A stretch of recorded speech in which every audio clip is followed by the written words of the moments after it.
Zahra Ali. Thank you, Mr. Speaker.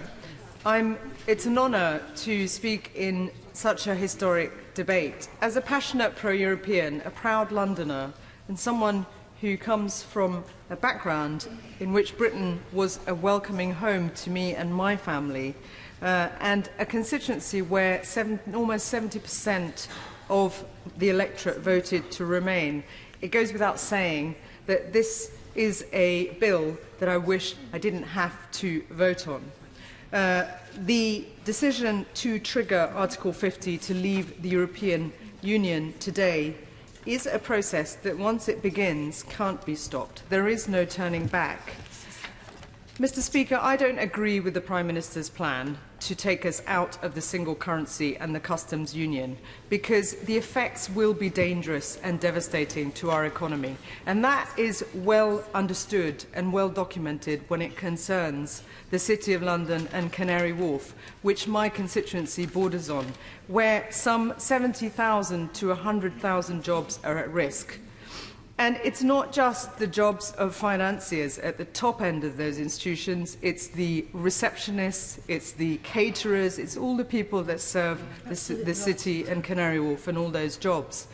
And, of course, this sector contributes over 2 million jobs around our country and some 12% of taxation in terms of revenue for public expenditure.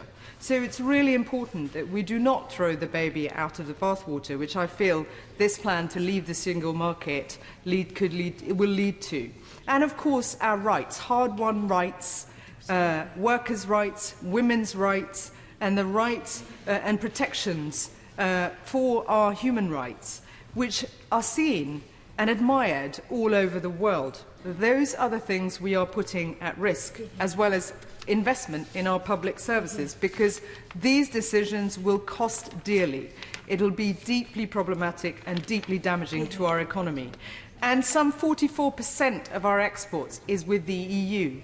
And even the head of the WTO indicated that if we leave and end up on WTO terms, Britain will lose, UK consumers will lose some 9 billion. So, Mr. Speaker, it's because of the damage that this change and the move away from the single market will do to my constituents, but also up and down the country, to our economy, but also to our rights, that I cannot support triggering Article 50. I do not believe it's in our national interest. I do not believe it's in our interest as a country that's supposed to be outward-looking and internationalist, and I do not believe it's in the interest of the next generation and future generations. Thank you.